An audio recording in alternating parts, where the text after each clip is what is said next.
Buenas noches, bienvenidos a la conferencia online, la electromovilidad en los países de la costa Pacífico. Este es un evento organizado por el Electrotransporte. Vamos a presentar a los conferencistas que van a participar en esta mesa. En primer lugar tenemos a Carla Zapata. Ella es ingeniero civil industrial y de sistemas con maestría en gestión de empresas de la Universidad Getúlio Vargas de Brasil. Trabaja en el Grupo Enel hace 24 años, residiendo en varios países de Latinoamérica como Perú, Colombia, Brasil y Chile. Desde el 2006 vive en Santiago y se ha desempeñado en el desarrollo de nuevos negocios, la venta de productos y servicios relacionados a la energía, capturando oportunidades de mercado asociadas a la innovación, cambios tecnológicos y la digitalización. Seguidamente, presentaremos a Daniel Camac. Es vicepresidente comercial de ENGIE Energía Perú y Deputy Country Manager de ENGIE Perú. Ha sido viceministro de Energía en el Ministerio de Energía y Minas del Perú y gerente de regulación de generación y transmisión eléctrica de los INERMIN. Es ingeniero electricista y magíster en Ciencias de la Ingeniería de la Pontificia Universidad Católica de Chile. Estudió un máster en Administración de Negocios en la Universidad de San y un doctorado en Ciencias en Brasil. Seguidamente, también formará parte de este panel Luis Díaz Granados.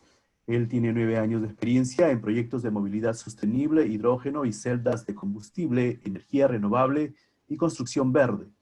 Es consultor senior en la Oficina de Inicio para Latinoamérica desde hace 2 años, tiempo en el cual ha participado en diversos proyectos asociados a sus campos de expertise.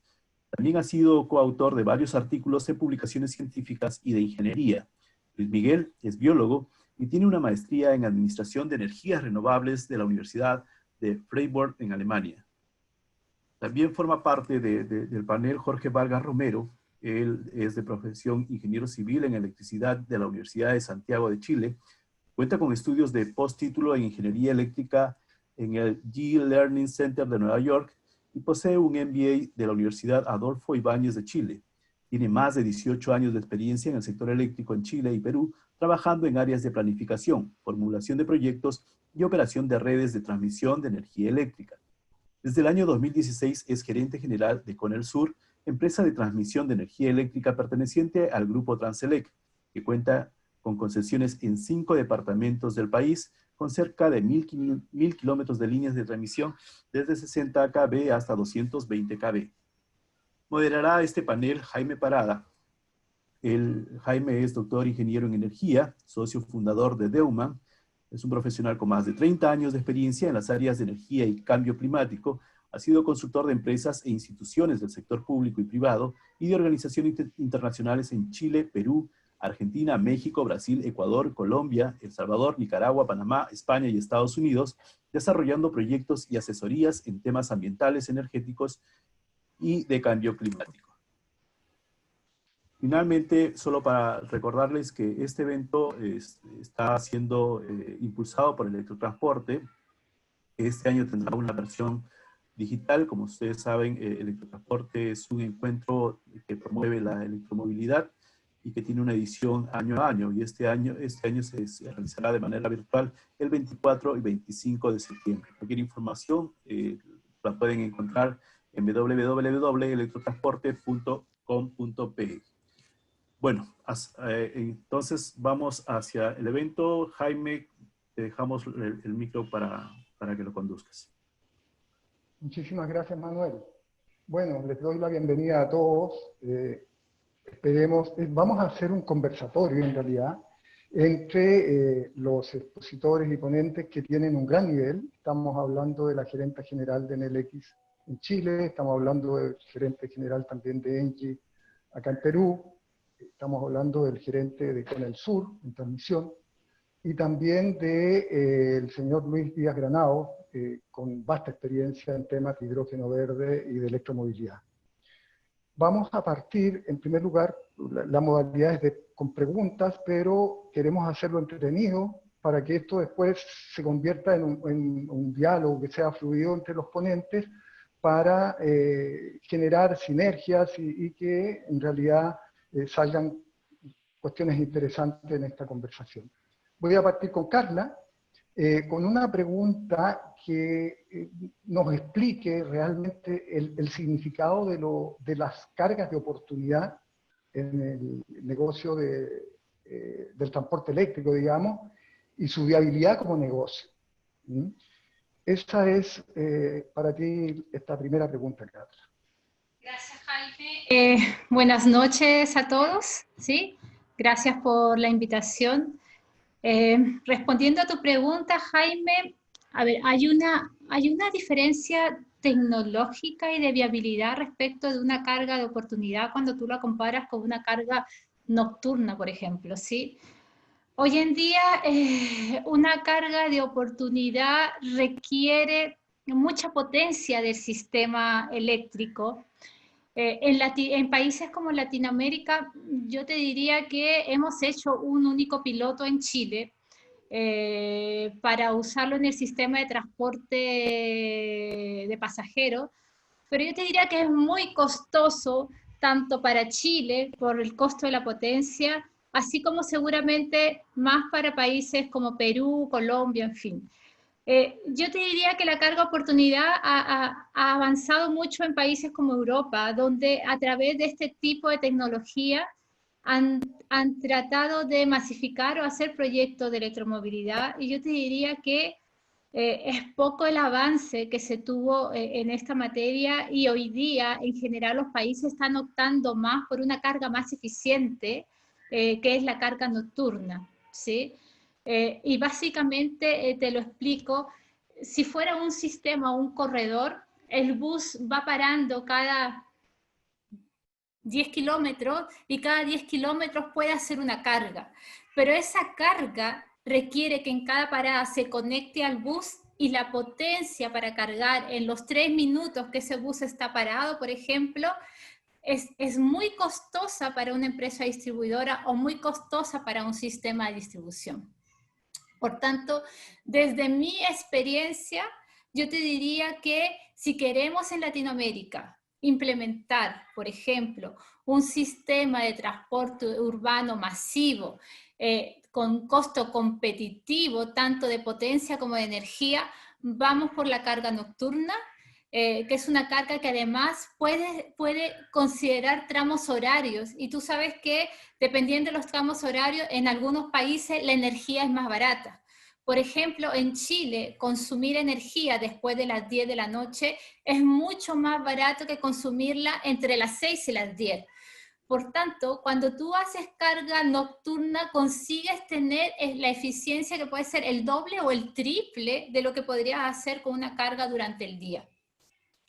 Particularmente en Chile, lo que nos ha pasado es que la relación de una carga, por ejemplo, de un bus a diésel, aquí costaba 300 pesos, que viene a ser como medio dólar, ¿sí? Para ubicarnos en términos de moneda. Hoy día, con una carga nocturna eléctrica, es capaz un bus de recorrer 1 kilómetro con el 25% asociado a ese dólar, es decir, con 0.25 centavos. Entonces, es muy eficiente los sistemas de carga nocturna, que son los que tienen en China, que son los que tenemos en Chile, que son los que se están implementando en Colombia, y entiendo es lo que se podría implementar también en Perú.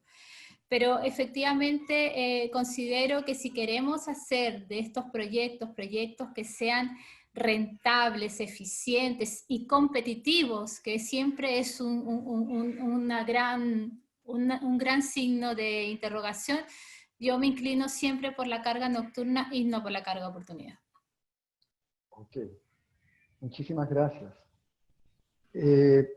Daniel, actualmente Perú y distintos países vienen trabajando en la implementación de un tercer bloque horario, el cual estaría acompañado de una nueva propuesta de tarifa eléctrica. Bajo este contexto, ¿crees tú que esta medida representaría un papel importante en la penetración de los vehículos eléctricos? Y gracias, Jaime. Buenas noches con todos. ¿Cómo están? Mira, para responder tu pregunta, obviamente tiene mucho que ver con hoy día con la diferencia que tenemos en el CAPEX, digamos, de un vehículo eléctrico comparado con respecto de un vehículo convencional, ¿no? Entonces, los ahorros lógicamente para todos es conocido que tiene que ver con los costos, con la reducción de costos operativos, ¿no? Y es aquí donde el sistema de precios, el sistema tarifario en general, para los diferentes usuarios de movilidad eléctrica, juega un rol importante para generar los suficientes incentivos para que las personas, las empresas, inclusive los empresarios que tienen que invertir, por ejemplo, en estación de carga, puedan tomar esa decisión, ¿no? Entonces, sin duda, desde el punto de vista de digamos, de un consumidor domiciliario que quiere tener su vehículo eléctrico, un esquema de tener una tarifa con un bloque horario, por ejemplo, para la carga nocturna, sin duda es la mejor opción, ¿no? Porque obviamente para todos también es conocido que en ese momento el costo los costos de producir electricidad son más bajos, ¿no? En el Perú, a esa hora realmente el costo de la componente de generación es muy reducido porque básicamente se cubre con la producción de generación hidroeléctrica y renovables, ¿no? Entonces, de eólica me refiero, ¿no? De viento. Entonces, sin duda, eso creo que genera por ese lado, por ese tipo de consumidores, los incentivos necesarios para equilibrar, digamos, esa diferencia en el costo de inversión y poder tomar una decisión no solamente vista desde el punto de vista del medio ambiente, de reducción de emisiones, de ventajas en términos de no tener el sonido, etcétera, sino también desde el punto de vista económico, ¿no? Pero también tenemos otro tipo de consumidores, ¿no? Y por eso yo hablo del sistema de precios. Entonces, si queremos tener, digamos, estaciones de carga que van a complementar a la carga nocturna, ¿no? Porque es cierto, no es que se piense que la gente va a cargar exclusivamente en los cargadores que se puede tener en los centros comerciales o en otras partes, digamos, de la ciudad, ¿no? Normalmente lo va a cargar en su casa, pero normalmente se va a necesitar también este otro tipo de carga, y es ahí donde esos centros de carga tienen que tener también incentivos en el sistema de precios, ¿no? Y es aquí un poco la discusión cuando nosotros hablamos de si ese tipo de consumidores que tienen que poner las electrolineras deben tener una tarifa flexible como la que tienen hoy día el mercado libre de generación en Perú, ¿no? Entonces, en mi opinión, sí. ¿Ya? Ese es el mecanismo de incentivo que ellos requieren para, así como alguien toma la decisión de poner hoy día un grifo, ¿no? Para expender combustibles, es, digamos, ese sistema de precios como cliente libre que le va a permitir tomar una inversión y dar el servicio de carga, ¿no? Y los otros consumidores que son ya, digamos, empresas que tienen flotas, etcétera, ahí no hay problema, porque por el tamaño del requerimiento de energía eléctrica, sin duda configuran naturalmente dentro de la regulación peruana como un cliente libre, ¿no? Entonces puede acceder a los precios competitivos que hay en el mercado, ¿no? Entonces, lo fundamental en términos regulatorios es para el consumidor regulado el tercer bloque horario y para estos centros de carga el que sean considerados como clientes libres sin necesidad de tener esa restricción de la potencia mínima de 200 kilovatios que hoy día tiene el mercado eléctrico peruano. Muchas gracias, Daniel. Jorge, una pregunta para ti. Los cambios que se están produciendo en el sector eléctrico, con la generación distribuida, las energías renovables no convencionales, el almacenamiento de energía en baterías de litio a gran escala y la electromovilidad, ciertamente impactarán el negocio de la transmisión. En este contexto, ¿cuál es tu opinión de la interconexión eléctrica en los países de la costa Pacífico, Chile, Perú, Ecuador y Colombia? ¿Será un cambio positivo o negativo para el negocio de la transmisión, considerando todo lo que te señalé anteriormente? Sí, mira, yo creo que en el contexto de lo que estamos conversando, bueno, primero que todo, muchas gracias por la invitación al panel y agradecido y muy contento de compartir con los demás. Pasando a responder tu pregunta, sí, yo creo que vienen cambios importantes, creo yo, y ha sido paradojal, porque creo que el mundo venía en un proceso de cambio relevante, que se venían dando bastante rápido, diría yo, en todos los ámbitos, ¿eh?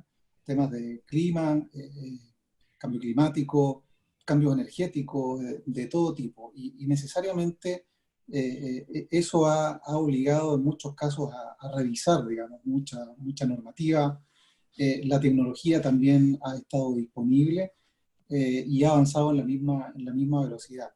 Pero claramente, con todos los elementos que tú comentas, eso va a impactar no solamente en la transmisión o en la distribución, y todo eso al final del día puede favorecer o retrasar cualquier inversión que se pueda tener en el ámbito del electrotransporte, digamos. Para redondear un poco las ideas que estoy lanzando, todos estos cambios van a requerir, cambios que se vienen dando, van a requerir cambios regulatorios. Y esos cambios regulatorios necesariamente van a cambiar los mercados y cómo se desarrollan hoy día las redes. Algo sumamente relevante para fomentar la movilidad, el transporte, es que tengamos redes suficientemente con un buen alcance y con una buena confiabilidad. Y esos son todavía desafíos muy importantes para nuestros países sudamericanos, donde tenemos coberturas que no llegan al 100% y en algunos casos tenemos tiempo de indisponibilidad importante en algunos lugares. Es sumamente importante establecer esas condiciones, de modo que sean la base sobre la cual yo construyo o se construye el desarrollo de electromovilidad y de otro tipo de elementos también, y que ha sido, cuando uno mira otros países, sobre todo en Europa, son condiciones base, digamos, sobre la cual se construye cualquier tipo de avance tecnológico o de incorporación de nuevas tecnologías. Tenemos un gran desafío dentro de Sudamérica para eso, pero claramente vamos a tener que avanzar en todos esos tópicos para poder estar a la altura. Si no, probablemente se van a producir muchas más diferencias, sobre todo en el desarrollo de nuestros países comparado con otros países desarrollados también que se ha estado dando. Muchas gracias, Jorge. Luis, mira, aquí hay una pregunta, pero me gustaría hacer un preámbulo, porque yo creo que es interesante. Por un lado, tenemos el transporte eléctrico made in China, digamos, donde tenemos un bus o vehículos livianos y vehículos pesados que tienen un motor eléctrico y baterías de litio.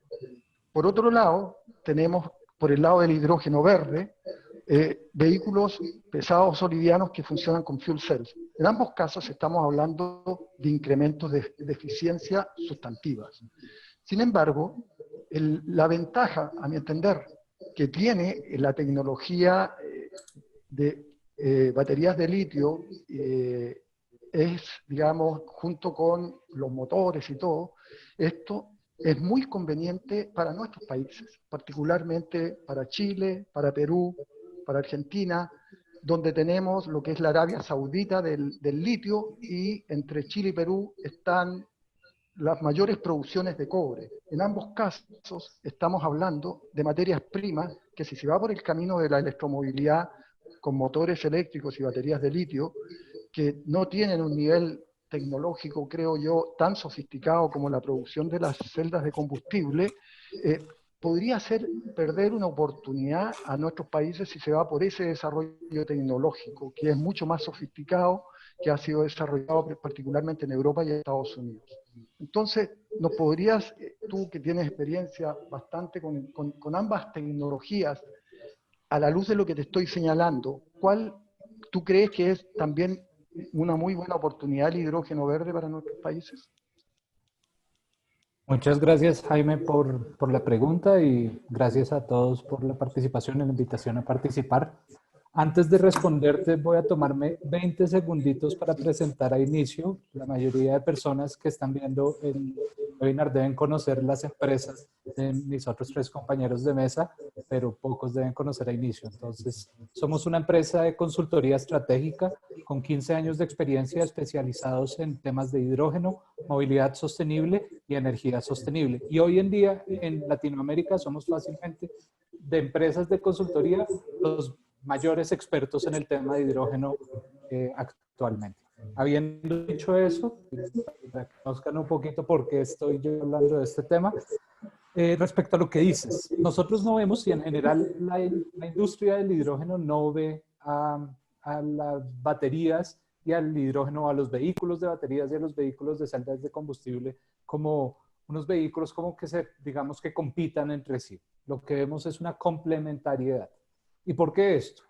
La razón principal es que cuando vamos a hablar de vehículos de celda de hidrógeno y de baterías, en ambos casos estamos hablando de vehículos eléctricos. Ambos tienen un motor eléctrico. La única diferencia es que en el vehículo de baterías la electricidad se almacena en baterías. En el vehículo de hidrógeno la energía viene en el hidrógeno, se convierte a electricidad por una celda de combustible y posteriormente esa electricidad entra a activar el motor eléctrico, ¿sí?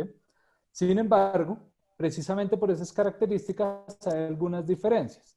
Cuando hablamos de un vehículo de celdas de baterías, perdón, lo que vemos es que tienen en general una mayor eficiencia. Uno solo convierte electricidad, uno no tiene que convertir, digamos, la energía de una fase a otra, pasas de electricidad a electricidad almacenada en la batería a electricidad del motor, entonces una eficiencia más alta, versus el vehículo de hidrógeno tiende a tener unas eficiencias un poco más bajas que los vehículos a baterías. Entonces, en ese lado, digamos, ganan los vehículos a baterías, tienen una ventaja. Sin embargo, el vehículo a baterías toma mucho tiempo en sus recargas. Como hemos visto, para conseguir recargas rápidas se necesitan potencias muy altas en el cargador, mientras que los vehículos a hidrógeno tienen el potencial de cargarse en muy pocos minutos. Estamos hablando de recargas de 2, 3, 5 minutos, equivalentes a un vehículo de gasolina.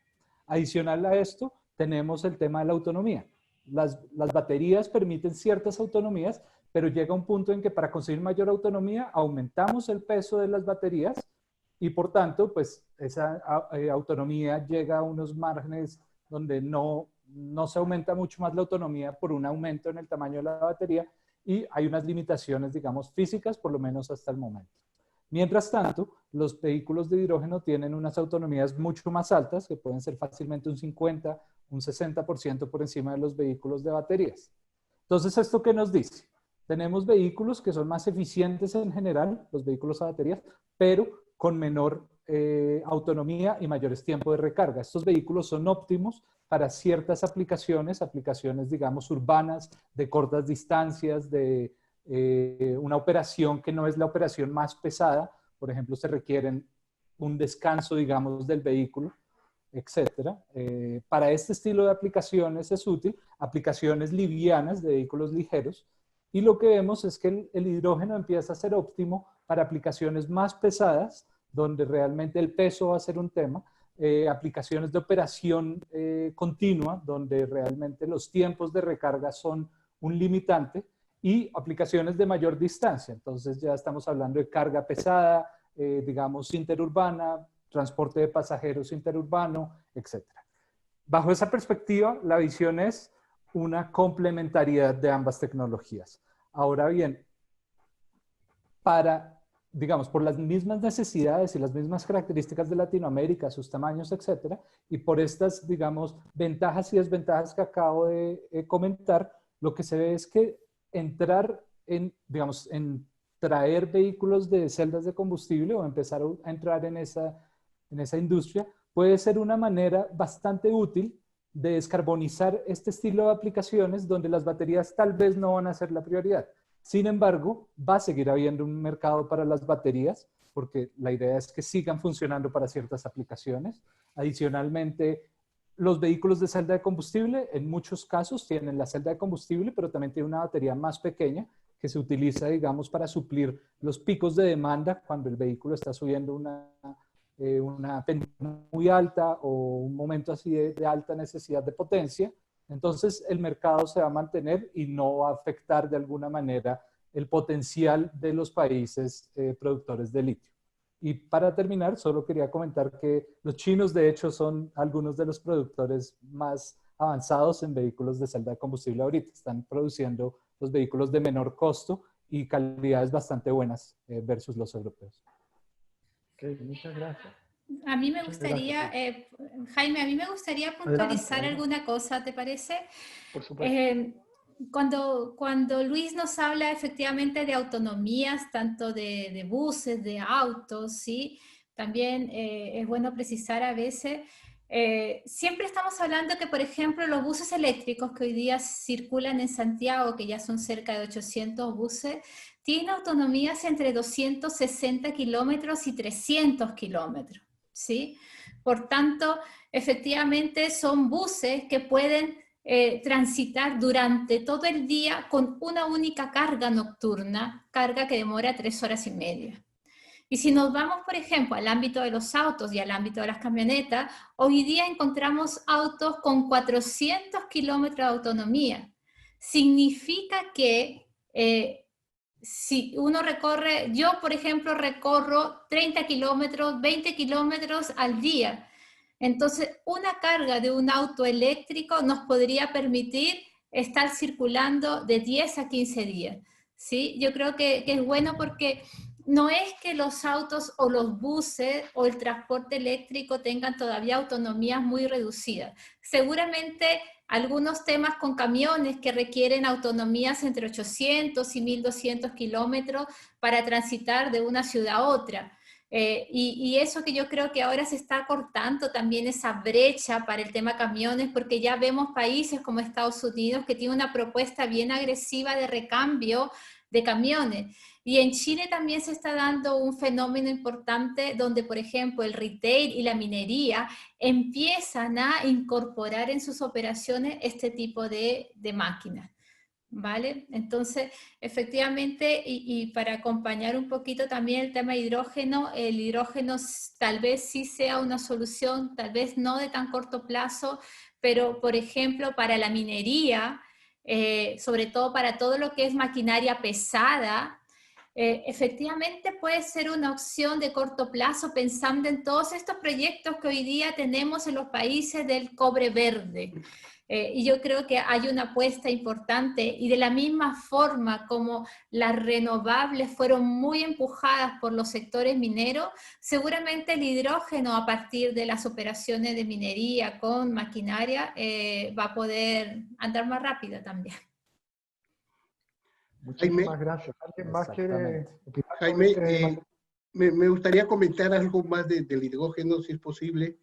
Creo que es un tema súper importante y sobre todo que nosotros también compartimos la idea de que en realidad el hidrógeno con la electromovilidad se van a complementar, ¿no? Y se van a complementar en términos de uso y de costo sobre todo, ¿no? Entonces, por esa razón que también nosotros como ENGIE no solamente apostamos a la movilidad eléctrica, sino que a nivel mundial, obviamente, estamos haciendo algunos desarrollos. De hecho, en Francia hemos implementado ya dos proyectos de movilidad verde con hidrógeno. En junio pusimos en operación, iniciamos, perdón, la construcción de una primera estación de carga, ¿no? Que va a ser alimentada por hidrógeno verde. En el sitio del aeropuerto de Toulouse, ¿no? Con 4 autobuses que se conectan al aeropuerto, ¿no? Y eso, digamos, y por el lado más de Latinoamérica, hoy día con el grupo, digamos, con la unidad de negocios de hidrógeno que tiene ENGIE, venimos trabajando aproximadamente 30 proyectos activos, ¿no? Y hemos desarrollado algunos pilotos, por ejemplo, con ENAEX y Walmart, ¿no? Y hoy estamos trabajando, como bien se menciona también, con varias mineras, por ejemplo en Chile, ¿no? Con un ambicioso proyecto para replicar un sitio minero a gran escala, ¿no? Y obviamente co-crear soluciones basadas en hidrógeno, ¿no?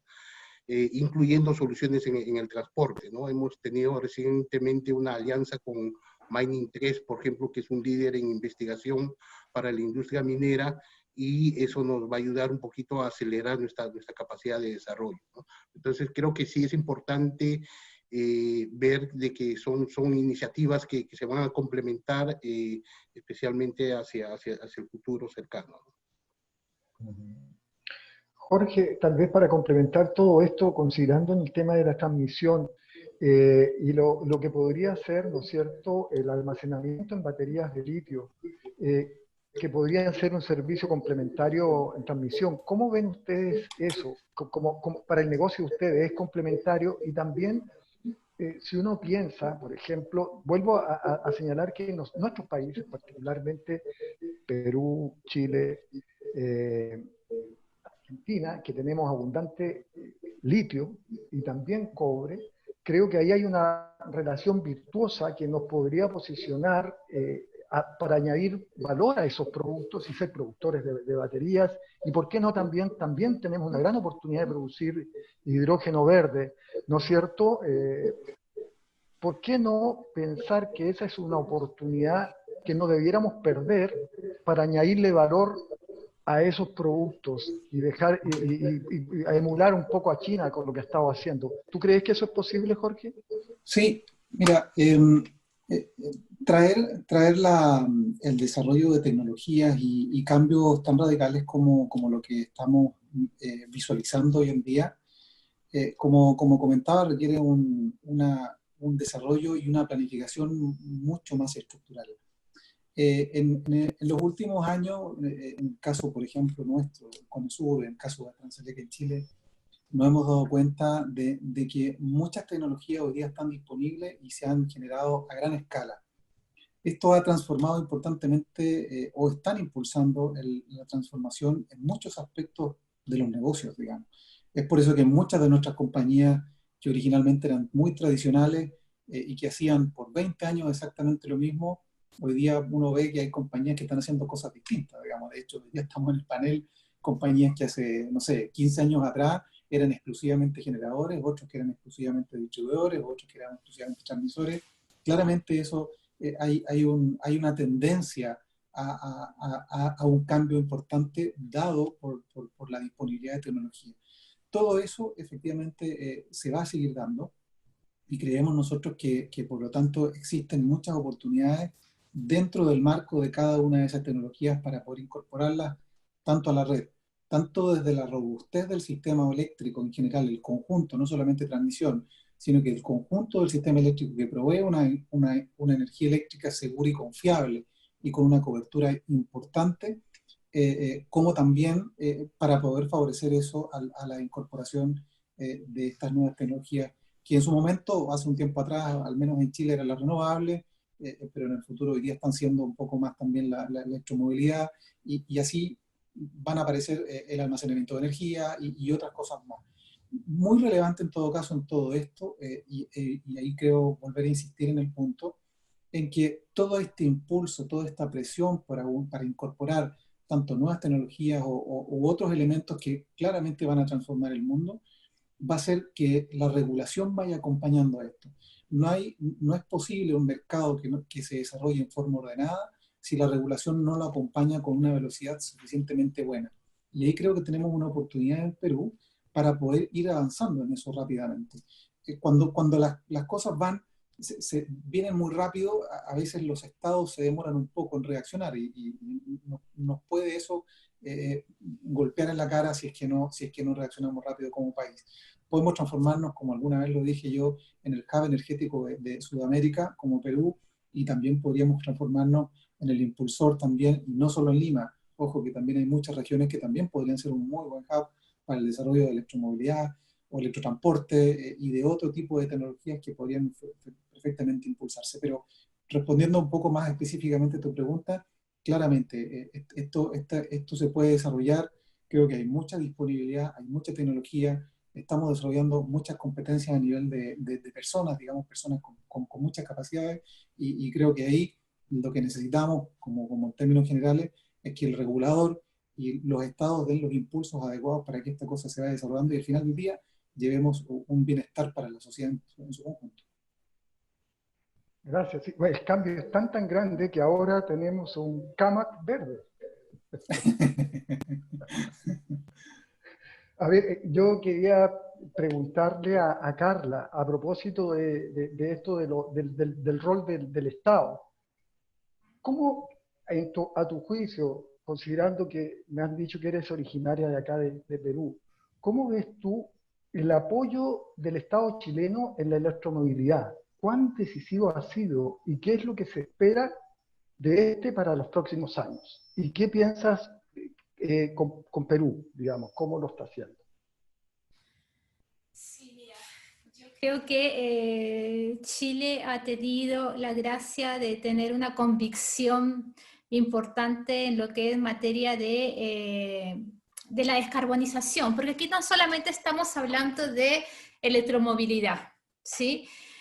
Cuando Chile habla de vehículos eléctricos, más que hablar de movilidad, está hablando de un paraguas bastante más grande que es la descarbonización. Tal vez porque Chile tiene problemas importantes de contaminación en muchas ciudades del país. 9 de las ciudades más contaminadas del mundo están en Chile, ¿sí?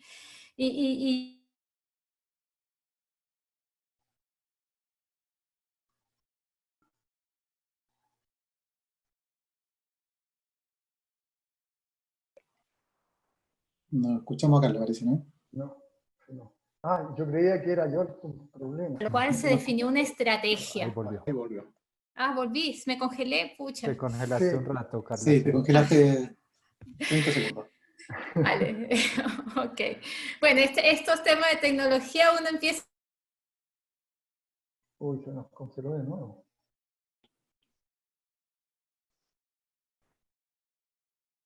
A ver. Ahora se nos cayó, ¿no? Ahí volvió Carlos. Ahí volvió. Carla, Está ¿nos en escucha? mute. Ahora Está estás en en mute. mute. Estás en mute. Está en mute. A ver, sí.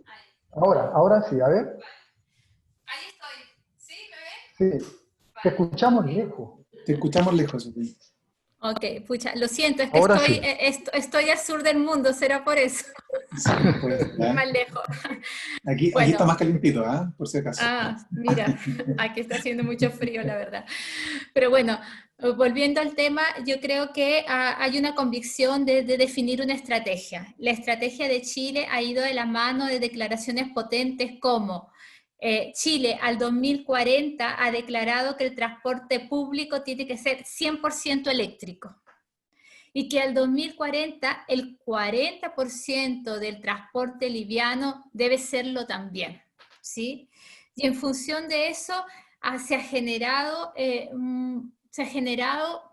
un sentido que se está apropiando, por ejemplo, de los operadores de transporte urbano, de la minería, y hoy día vemos a un Estado súper activo.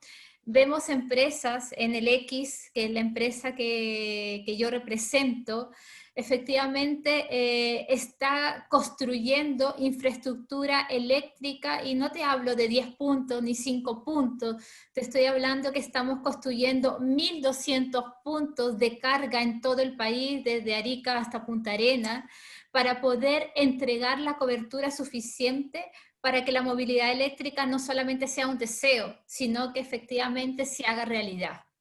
Pero así como en el X lo hace, hoy día empiezan a sumarse empresas también que lo que están haciendo es empujando y promoviendo a que los vehículos eléctricos, las marcas principalmente, empiecen a traer de forma decidida vehículos. Y hoy día vemos a Nissan, vemos a Toyota, vemos a BMW, vemos a Porsche, vemos a Volkswagen trayendo marcas eléctricas a Chile. Y eso pasa realmente porque hay un convencimiento de que la movilidad eléctrica va a ocurrir, está ocurriendo. La planificación que hay es que al 2025 deberíamos tener 80.000 unidades de autos eléctricos circulando, ¿sí? 80.000 autos eléctricos que van a necesitar mucha infraestructura, y yo creo que hay todo un país trabajando para eso. En materia de transporte público, en el año 2012-2014 empezaron los primeros pilotos en transporte urbano, de los cuales nosotros como NLX fuimos los primeros en colocar buses eléctricos a funcionar en la ciudad. ¿Con qué sentido? Con el fin de que la tecnología se probara, de que efectivamente vieran que era competitiva económicamente y técnicamente, y en el año 2018 fuimos capaces de traer junto con un operador y junto con BYD 100 buses eléctricos a Santiago, 100 buses eléctricos que vienen operando hace 2 años, y después de esta confirmación tanto de competitividad económica como como técnica, el gobierno se lanzó a multiplicar por 8 al 2020 la cantidad de buses eléctricos que hoy día circulan en Santiago. Ahora entramos en un proceso de licitación que el gobierno también llamó para poder hacer un recambio de 2.000 unidades, ¿sí? Obviamente, todas estas cosas no pasarían si los gobiernos no apoyaran, como decía Jorge, aquí hay temas regulatorios, hay temas de energía. Mencionaba Daniel antes de los clientes libres.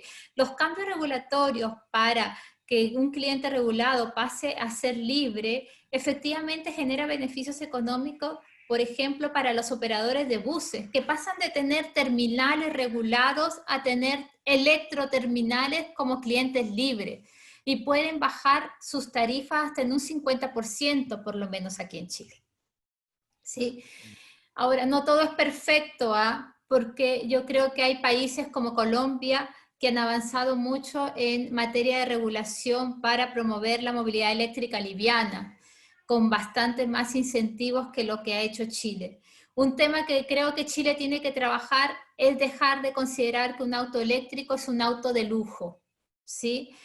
Hoy día los aranceles y los impuestos que se pagan por un auto eléctrico es como tener un Porsche o como tener un BMW, entonces desmotiva mucho a las personas subirse a una unidad eléctrica por lo caro que puede significar a veces en términos de impuestos. En relación a Perú, yo creo que tenemos una gran tarea, ¿sí? Yo creo que tanto Chile como Perú tenemos que trabajar en un sentido de descarbonizar la matriz.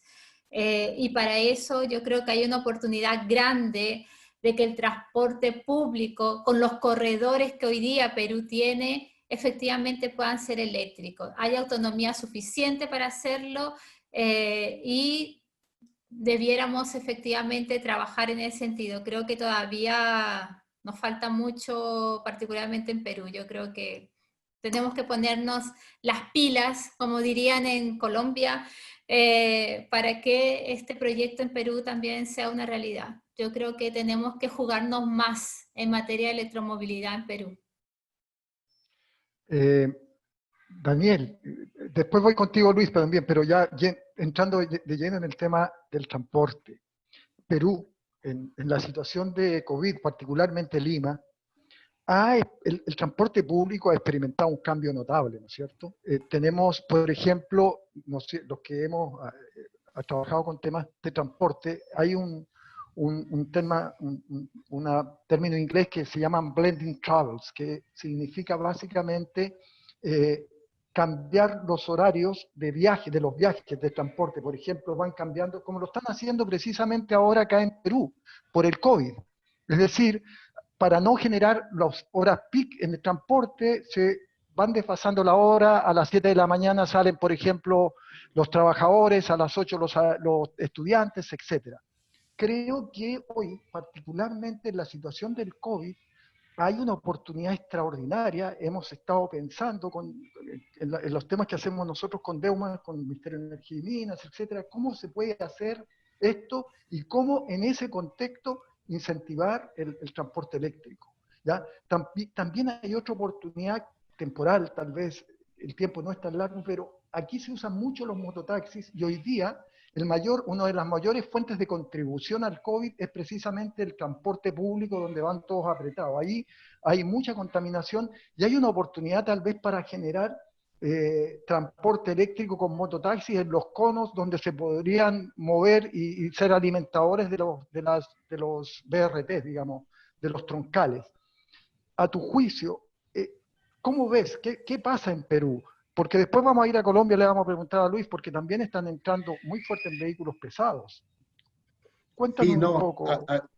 a ver, no, bueno, primero un poco, escuchando a Carla, sin duda vemos pues una diferencia enorme en las políticas que los gobiernos van adoptando para incentivar obviamente el desarrollo tecnológico, la innovación y la transición a una economía más neutral de carbono, ¿no? Efectivamente en Chile creo que ha habido un compromiso muy fuerte de de varios ministros de energía que han ido, digamos, pasando a lo largo del tiempo, porque ellos fueron los que lideraron, ¿no? El anterior ministro lideró la transición, digamos, a las renovables, el siguiente, el incentivo a la movilidad eléctrica, el que está ahora, ¿no? El señor Covet habla mucho y lidera, digamos, el intercambio en relación al hidrógeno verde, por ejemplo, ¿no? Entonces, hay digamos, consecutivamente una serie de acciones, de mensajes y de regulaciones que incentivan ese desarrollo. Nosotros también como ENGIE, un poco casi en el mismo ejemplo de Carla, hemos invertido, digamos, 100 buses en Chile que están operando bajo el mismo esquema, porque se implementó un modelo de negocios que permite hacer eso, ¿no? Desde no solamente digamos, el financiamiento de los buses, sino toda la infraestructura de carga y el suministro de energía verde, ¿ve? Entonces, cierras todo el ciclo que se necesita para que finalmente la electromovilidad sea una realidad, ¿no? Y la verdad que aquí en Perú no se ha visto eso, ¿no? Nosotros llevamos casi 2 años del primer piloto que hicimos de un bus urbano en San Isidro, ¿no? Que recorría, digamos, gratuitamente la comuna de San Isidro en su momento, y lo cargábamos con los paneles solares que tenemos en nuestro edificio en San Isidro, y ha sido un recorrido de 40 kilómetros o 50 kilómetros con un costo de 5 soles, ¿no? Entonces, todos esos indicadores fueron mostrados, fueron revelados, pero han pasado 2 años y no ha habido, digamos, un cambio importante en el transporte urbano, ¿no? Hemos hecho pilotos con la industria, con el sector minero, hemos hecho pilotos con autos, en fin, llevamos implementando una serie de pilotos, pero no se genera realmente una tendencia regulatoria sólida que te permita, digamos, seguir ese camino, ¿no? Y, por ejemplo, me refiero, en algún momento el gobierno tomó la decisión de poner el arancel a la importación de vehículos eléctricos en 0%. Todos felices, ok, es una orientación perfecta, ¿no? Pero después, al poco tiempo, se hizo lo mismo con digamos, vehículos con combustible diésel, ¿no? Especialmente buses, etcétera. Entonces uno dice, oye, ¿cuál es la orientación, no? Y en lugar más bien de también dar ese incentivo, por ejemplo, a los diferentes componentes de la infraestructura eléctrica, como los cargadores, etcétera, que deberían también tener ese incentivos en aranceles. Nosotros usamos vehículos eléctricos, para que tengas una idea, para transportar parte del personal que va a nuestras plantas en Chilca, ¿no? Y en algún momento no podíamos porque no teníamos la exoneración del pico y placa. Y pedíamos la exoneración para vehículos eléctricos, ¿no? Entonces, y todo eso tiene que ver un poco con lo que mencionas en el COVID, se fueron implementando cosas como esa, pero no, tiene que ser de manera generalizada, ¿no? Hoy día ya hay unidades, pero que la regulación no le ayuda a generar esos incentivos, no solamente en términos tributarios, ¿no?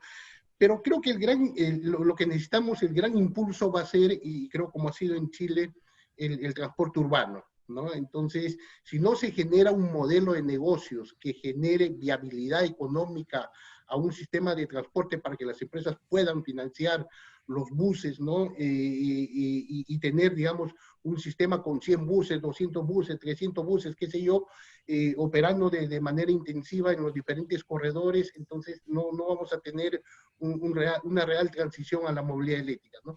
Y lo que hay que reconocer es lo que todos sabemos que sucede en cualquier sistema de transporte, ¿ya? Transporte de electricidad, transporte de gas, el transporte urbano. O sea, no se puede sustentar con el flujo de pasajeros o con el flujo de electrones o con el flujo de gas natural, ¿no?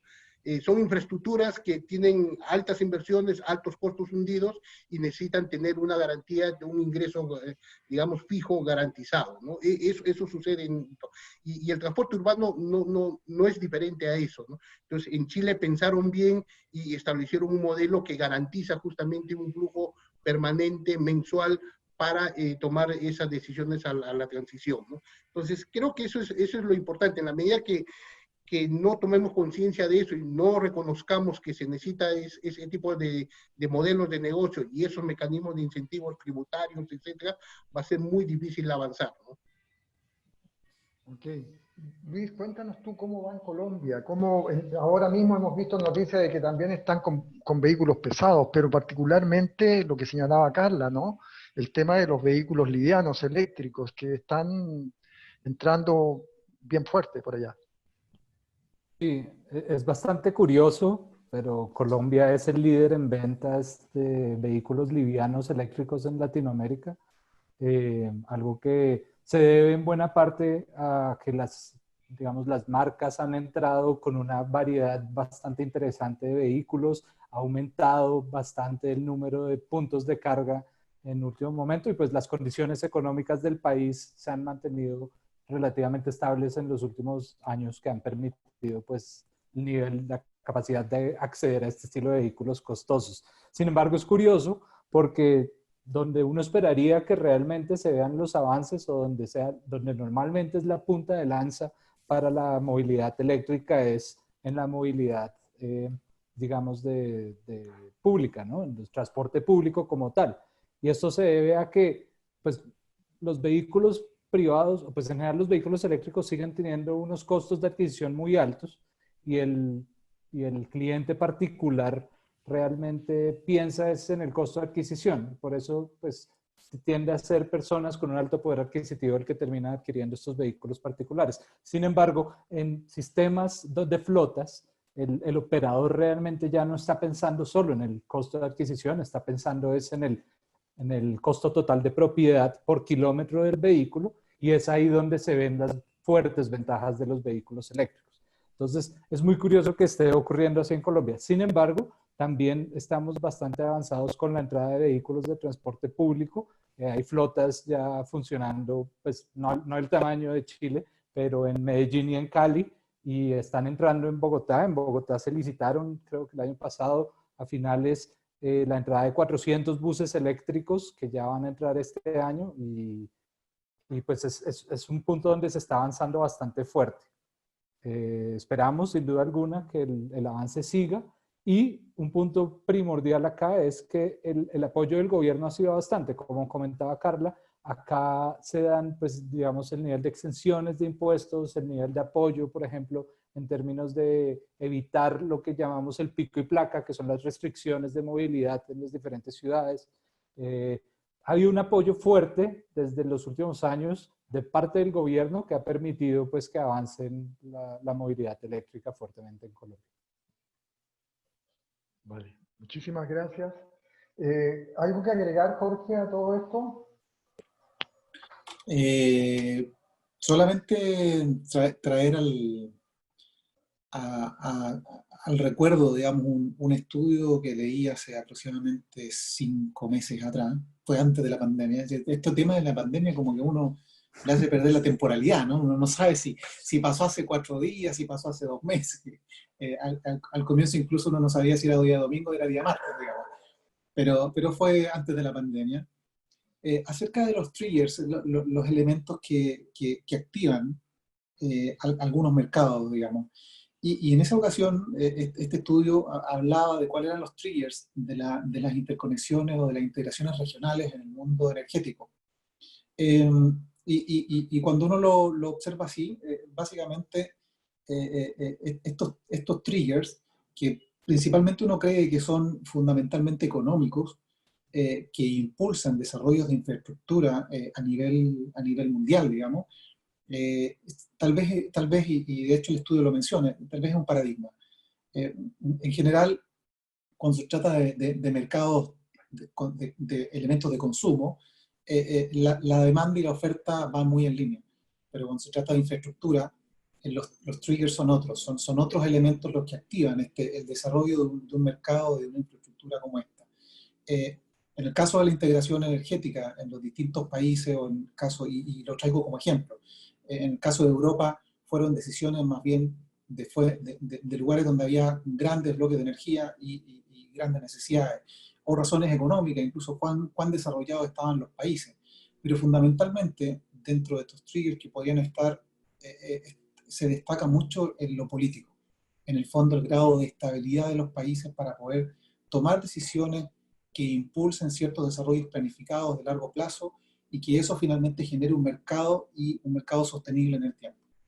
Yo creo que, solamente para cerrar un poco la idea, este es infraestructura, es infraestructura relevante que va a permitir llevarle bienestar una mejor calidad de vida a todos los peruanos, y no pensar solamente en Lima, sino que también hay que pensar en regiones como tú decías, a lo mejor ciudades como Iquitos u otras, Trujillo, donde hay muchos mototaxis hoy día que pueden transformarse en lugares o en medios de transporte eléctricos, con redes suficientemente distribuidas, con cobertura completamente total, pero el impulso que debe haber en esto para el desarrollo de esa infraestructura, tal como decía Daniel o Carla, es fundamental para poder en el fondo impulsar todo esto y darle sostenibilidad. Creo que la tecnología hoy día la tenemos hoy día la disponibilidad de recursos, inversionistas que hay mucho de eso, solamente falta que el trigger de lo político, de la decisión política de avanzar en esto, que al final del día es la regulación,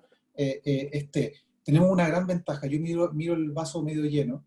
Tenemos una gran ventaja. Uno podría discutir si el tema político en el Perú es muy convulsionado o no, pero yo diría que si uno compara con países de la región, tenemos una estabilidad que ya viene dándose por muchos años. Entonces yo creo que es el momento que Perú nos creamos el cuento y desarrollemos cosas como pioneros a nivel sudamericano también. Creo que tenemos una gran oportunidad y creo que en estos espacios que logran poner en discusión el tema, lo pueden impulsar también. Ok, bueno, estamos ya casi cumpliendo una hora, tal vez podríamos ver con Miluska o con Luis si hay preguntas de la gente que hayan hecho por el chat, o en fin. Jaime, ¿te han pasado algunas preguntas al WhatsApp? El chat No de sé acá si ahí, Vale, al WhatsApp a ver, ¿dónde está el chat de acá? Aquí, uy, hay un montón. Al WhatsApp. A ver, ¿al WhatsApp? Vale. Las mismas preguntas que te han pasado al WhatsApp están en el chat. Así que puedes Sí, yo estoy viendo acá el chat. Por ejemplo, aquí hay un panelista, el señor Joseph Milet, señala cuáles serían los 4 o 5 aspectos clave de análisis en materia de política pública para que un país pueda fijar un planteamiento de solo empleo de vehículos eléctricos en su parque automotor de transporte público para los próximos 20 años. ¿Quién la toma? ¿Daniel?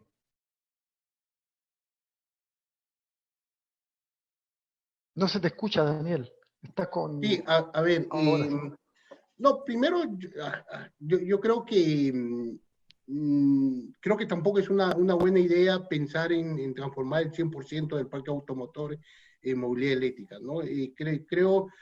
Yo siempre considero que hay que transitar también tomando en cuenta las diferentes fortalezas energéticas que tienen los países, ¿no? Hoy día el Perú sin duda ha apostado un poco a la transición del uso del gas natural también en movilidad eléctrica. Entonces lo que hay que ir es transformando en el tiempo, ¿no? Vehículos eléctricos, vehículos en hidrógeno se van a ir complementando.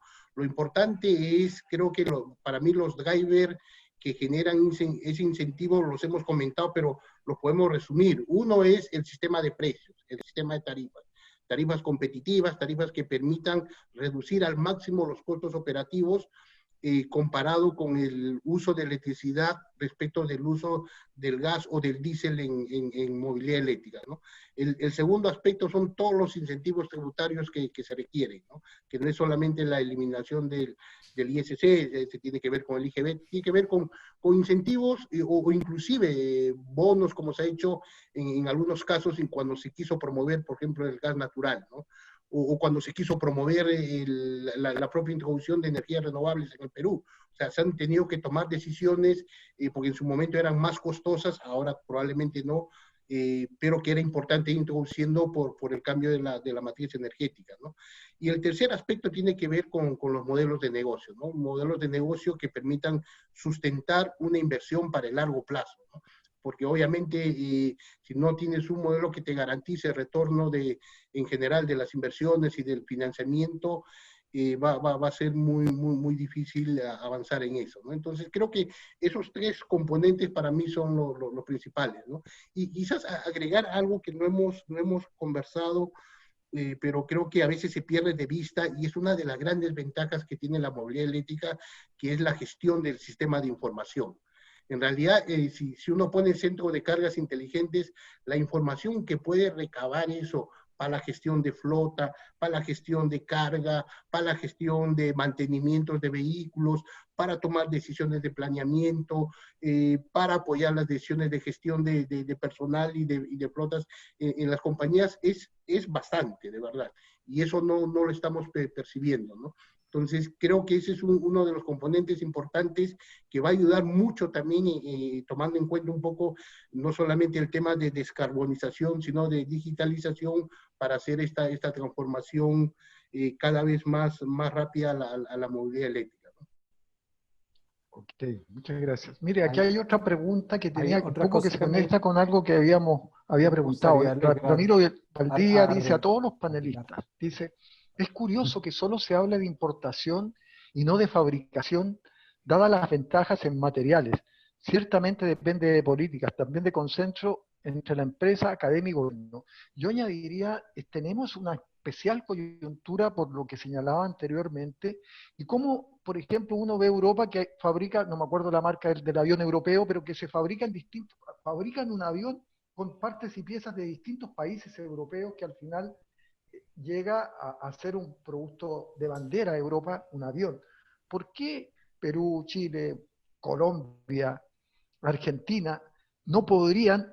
Porque yo creo que acá se nos presenta una gran oportunidad para añadir valor a nuestras materias primas, cobre, lo que se viene a futuro, al 2050 es cobre en todo, si fructifica la movilidad, o sea, este tema va a generar una demanda de cobre extraordinaria, también de litio. Tenemos la posibilidad también de producir el hidrógeno verde con muchas ventajas comparativas. ¿Qué pasa? ¿Qué nos pasa? A ver, Carla, Jorge, ¿qué nos pueden decir de eso? Yo creo que efectivamente tú has dicho una gran verdad. Países como Perú, Chile, Colombia tienen tres elementos fundamentales para hacer que esto sea posible: el cobre, el litio y las energías renovables.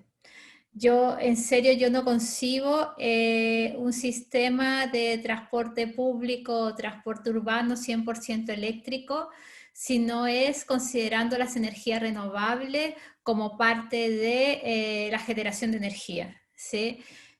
Yo creo que los tiempos han cambiado. Jorge decía grandes verdades. Hoy día no solamente tenemos que pensar en los sistemas económicos, tenemos que pensar en la sostenibilidad, tenemos que pensar en la descarbonización y efectivamente tenemos que avanzar hacia que la energía que se use para los vehículos eléctricos en general sea renovable, primero.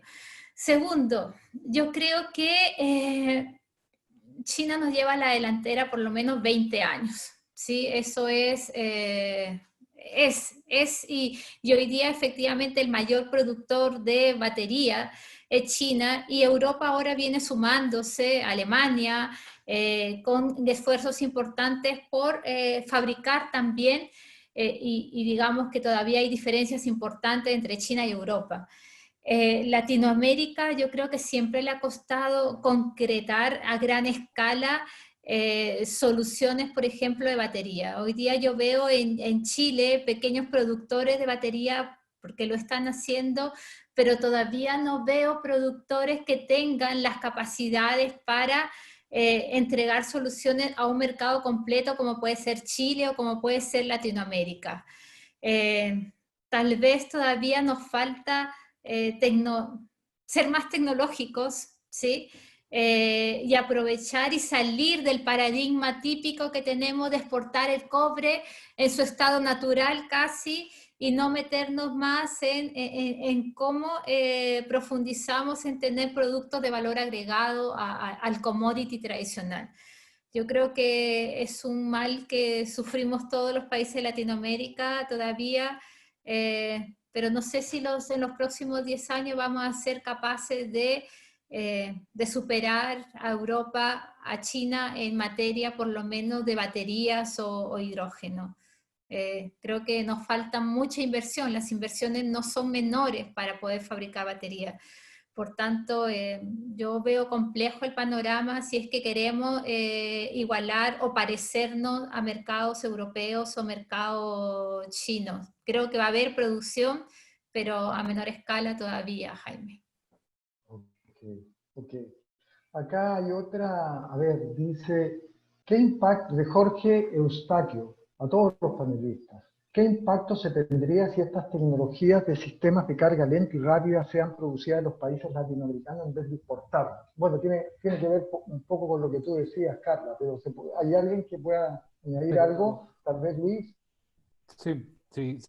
A ese respecto, o sea, lo que son los sistemas de carga, digamos, de solo una vía, sin entrar en todo el tema de vehicle to grid, son sistemas que son relativamente sencillos desde su punto de vista, digamos, de diseño y de construcción, y que son sistemas que fácilmente podrían ser construidos por compañías latinoamericanas. Es el caso en Colombia, existe una compañía, Celsia, la compañía energética, que se unió con otra compañía y están produciendo cargadores para casas o apartamentos, digamos, residenciales, bastante buenos, de bastante calidad, menor precio, sin duda alguna, que los que traen de Europa o de Estados Unidos, y es algo factible y se puede hacer en una escala lo suficientemente grande para ser competitivo. En específico, o sea, mi punto termina siendo que los cargadores es uno de los componentes de toda la cadena de valor de los vehículos eléctricos donde más potencial habría para producción latinoamericana.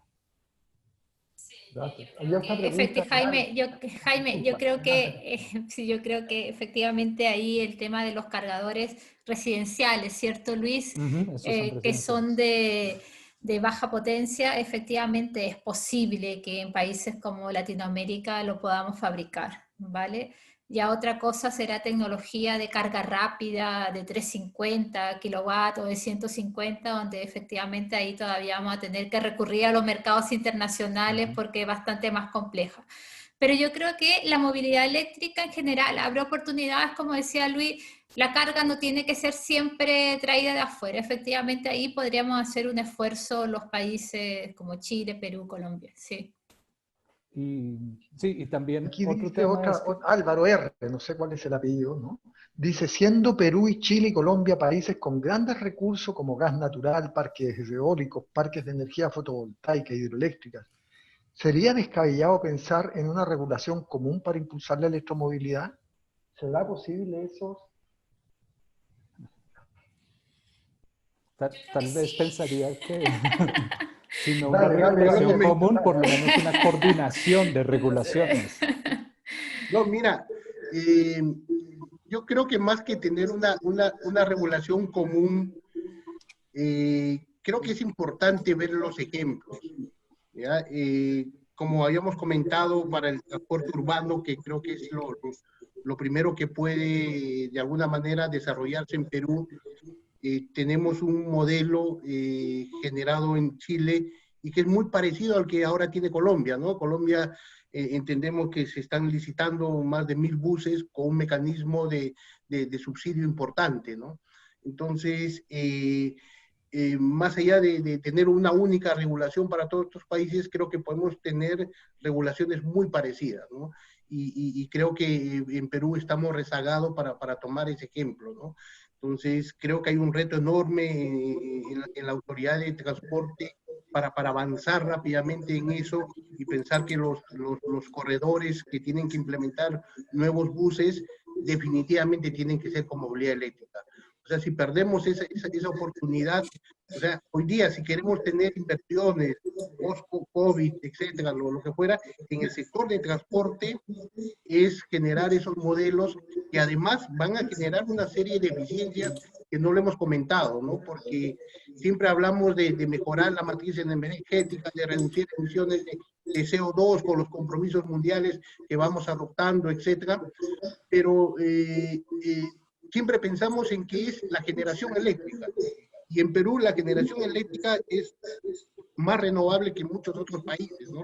Y sumamos la generación con agua, viento y sol, digamos, ¿no? y la parte termoeléctrica es gas natural, que es de todos los combustibles fósiles el que menos emisiones genera. Entonces, pero no nos fijamos en el segmento de transporte. Toda nuestra estadística nos demuestra que el segmento de transporte también es un generador importante de emisiones de CO2 hoy día y de otros materiales particulados que afectan la salud. Entonces, todas las externalidades positivas que se pueden generar en un cambio importante de la matriz energética en el sector de transporte es sin duda muy conveniente, ¿no? Y si a eso le agregamos, como menciona Carla, que el suministro eléctrico con la transición energética provenga de energía renovable, o sea, y lo mismo para producir hidrógeno, entonces estamos, digamos, en el camino correcto y adecuado, ¿no? Y lo importante es que creo que Perú, inclusive me atrevería a decir, con toda humildad sin duda, que tiene potenciales más importantes que muchos países de la región para hacer esta transición. Sí, si me permite hacer un comentario, Jaime. ¿Se escucha? Sí, te vemos. Ah, sí. Yo quería responder la pregunta y yo me iría con un contundente sí. Esa es la verdad. Si uno mira la población de Europa, deben ser aproximadamente entre 650 millones de habitantes y 700 millones de habitantes. Si uno mira la población de Latinoamérica, son más o menos 650 millones de habitantes. La gran diferencia entre cómo se arma todo esto a nivel europeo son los acuerdos transversales que existen en la comunidad europea y en los países que lo componen. Creo que ahí nosotros tenemos una gran brecha por cerrar. De hecho, parte de lo que nos ha sucedido con el COVID ha sido un poco eso, ha sido un poco la evidencia también de eso mismo. Creo que estamos de país en país, cada regulación es independiente, todos nosotros hacemos negocios tratando de aprender la regulación de cada país en forma independiente y parece que fueran cada uno un mundo distinto.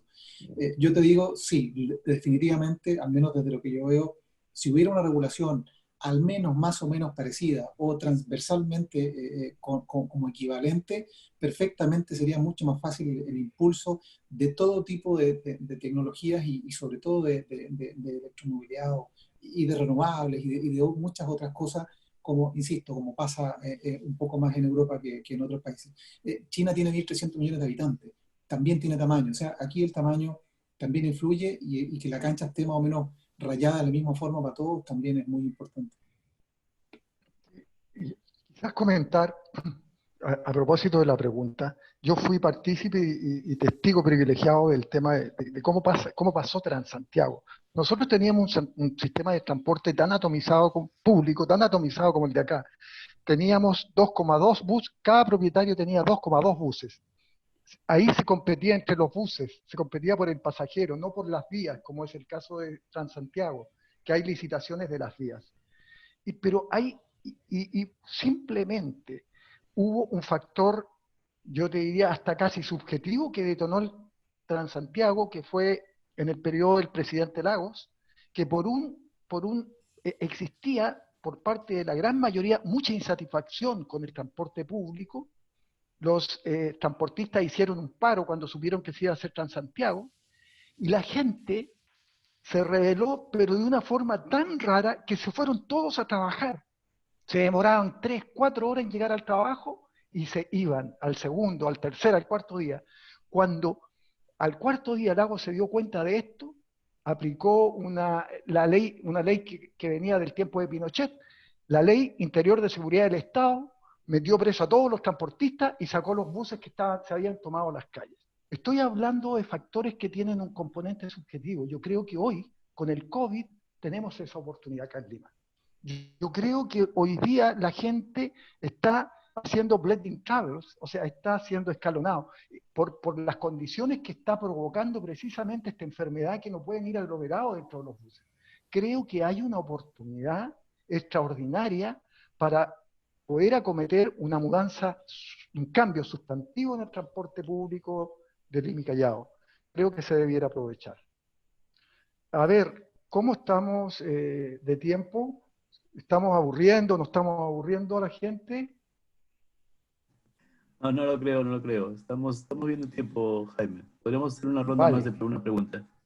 A ver, dice precisamente Gastón Cruz. Gastón Cruz dice, post-COVID posiblemente formará una mayor conciencia ambientalista y posiblemente una exigencia mayor de descarbonización de la movilidad, incluyendo la micromovilidad eléctrica urbana, bicis, motos, scooters, mototaxis eléctricos, inclusive, como indican, y posiblemente se generará mayor demanda para la fabricación nacional. Pero ¿cuán peligroso sería sin una reglamentación que impida la informalidad? ¿Se podrá evitar eso en países como Perú? Eso se está dando ya en Perú, ¿eh? Es verdad. Todos estamos viendo acá en Lima cómo se incrementa esta movilidad eléctrica individual precisamente por el COVID. ¿Quién toma esta pregunta?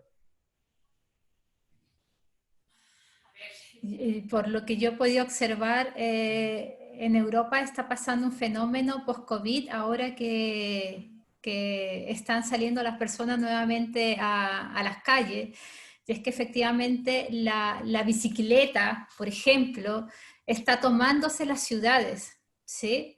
Yo creo que en muchos de los países, yo lo he visto por lo menos en Brasil, en Colombia creo que algo estaban haciendo, y en Chile, los scooters y las bicicletas en los últimos 2 años son, o sea, uno las ve en las calles y al comienzo uno decía, ¿cómo puedo ver una bicicleta en medio de mi calle? Y hoy día efectivamente es muy natural encontrarse con una bicicleta y tomarla para transportarse. Entonces yo creo que todavía nos va a quedar un par de años seguramente con secuelas muy importantes respecto del COVID, y seguramente a los 2 años que vienen vamos a transitar en el uso muy frecuente de vehículos como la bicicleta y como los scooters, ¿ah? Lo que sí encuentro un problema tal vez importante en muchos de los países es el tema de las vías, ¿sí? Y del ordenamiento público, porque hoy día, ¿cómo compartimos en muchos países las vías de autos, de buses y además bicicletas y scooters circulando?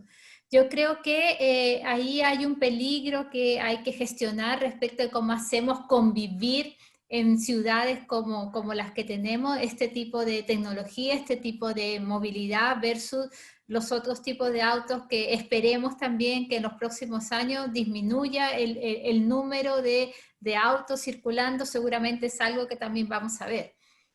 Pero yo creo que lo que va a pasar es que vamos a empezar a copiar un poco las prácticas que vienen de países que ya están saliendo de los confinamientos de COVID.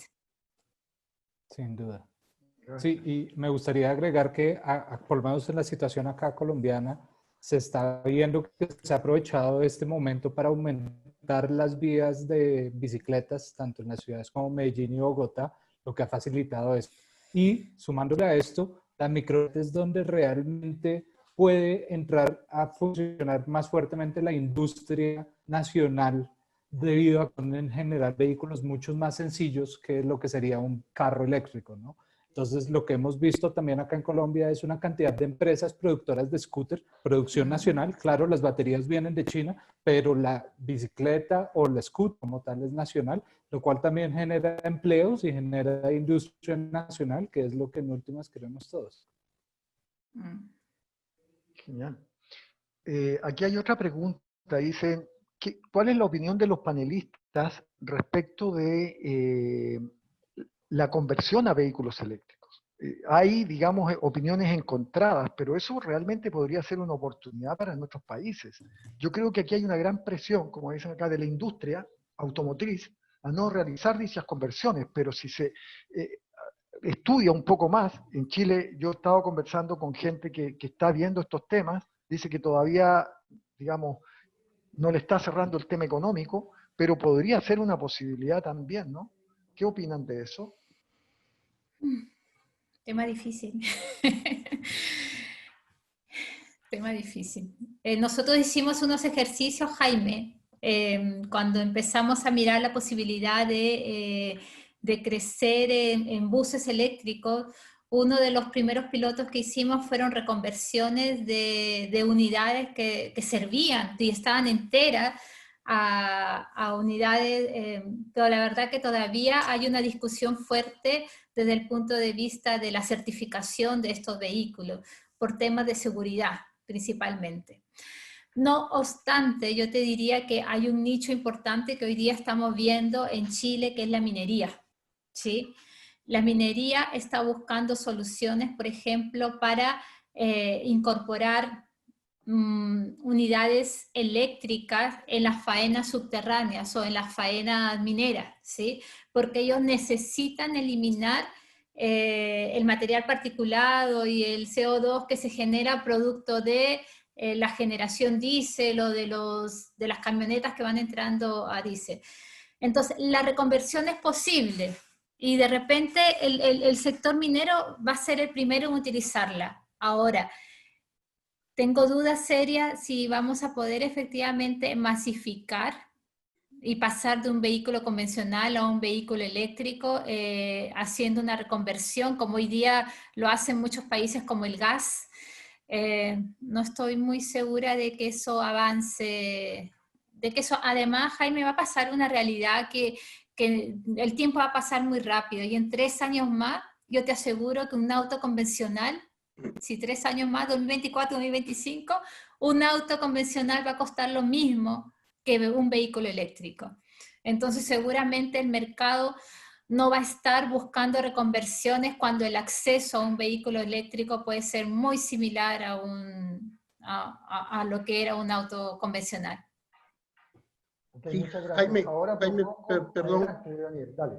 No, sí, no, yo quería mencionar algo muy breve. En realidad, comparto 100% lo que ha mencionado Carla. Nosotros también vemos mucha incertidumbre en términos de seguridad, ¿no? O sea, y creo que peor aún en el caso de Perú, y hay que decirlo, digamos, de manera muy clara, también hay mucho sector informal que necesitamos arreglar primero también para poder avanzar en estos temas, ¿no? Pero también hemos visto, digamos, en otros casos, en Chile hemos visto una experiencia de cambiar diésel, ¿no? a electricidad, y la verdad que la conversión sale más caro que comprar un vehículo nuevo. Entonces no tiene sentido, ¿no? Y por otro lado, es clarísimo que cada vez los costos de las baterías, por todo lo que hemos hablado también, van siendo más baratos y cada vez hay mayor autonomía, ¿no? Hace poco leía, digamos, una investigación que se está terminando, por ejemplo, porque obviamente las baterías, además de litio, tienen cobalto, ¿no? Especialmente en la parte de los cátodos, como todos sabemos. Y el cobalto, digamos, no es un mineral que se produce necesariamente en las mismas condiciones que otros minerales, ¿no? Y hoy se está probando magnesio con combinación de níquel, etcétera, que van a permitir tener esa autonomía. Hoy ya vemos, claro, con más de 400 kilómetros y seguramente eso va a ir creciendo y disminuyendo en costos, ¿no? Entonces, es clarísimo que en 2, 3 años ya esa pregunta ni la vamos a hacer, la verdad.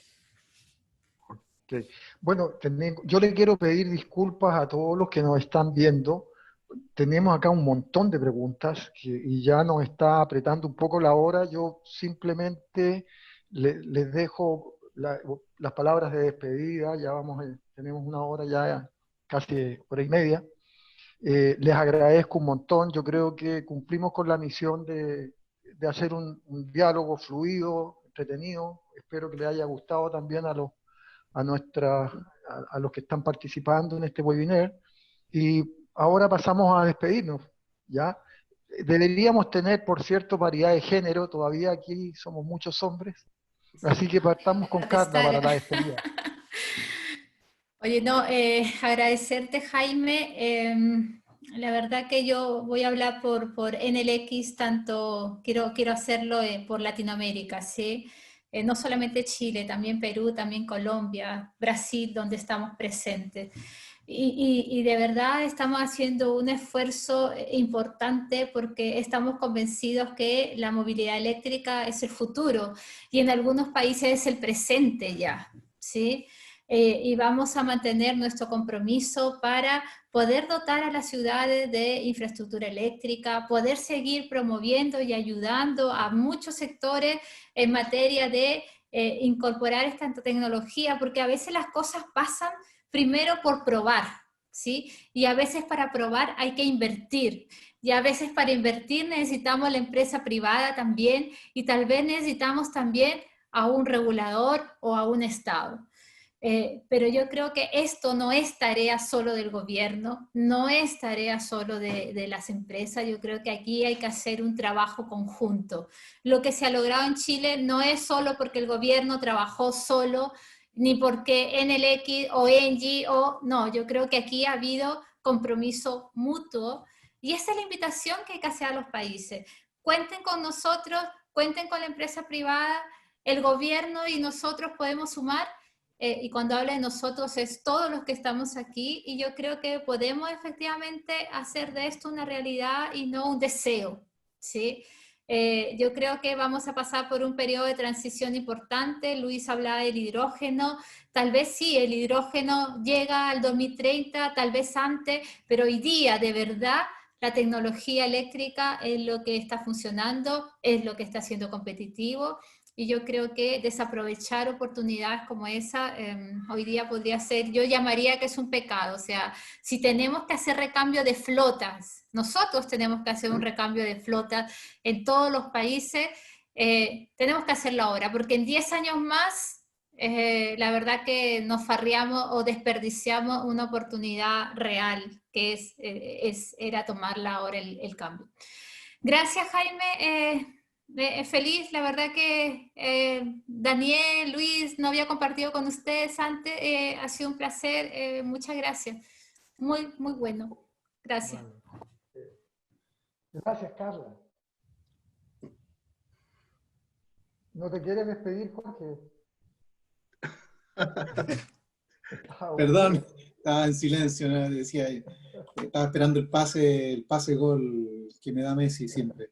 Agradecerles la invitación.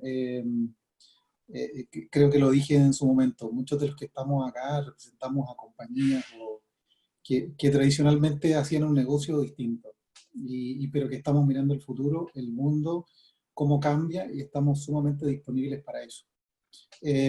Somos países, además, que somos privilegiados dentro del contexto mundial. Muchos recursos, gente muy, muy capaz, muy competente. Por lo tanto, creo que tenemos una serie de ingredientes que nos pueden transformar en un subcontinente o en una región donde podamos impulsar tanto estas tecnologías o cualquier otra que mejoren el bienestar y el desarrollo de nuestros países, digamos. Agradecidos por la oportunidad y bueno, siempre disponibles para cualquier otro evento. Daniel. No, sí, mira, muchas gracias a todos. La verdad es interesante cómo en este tema es muy difícil no coincidir, ¿no?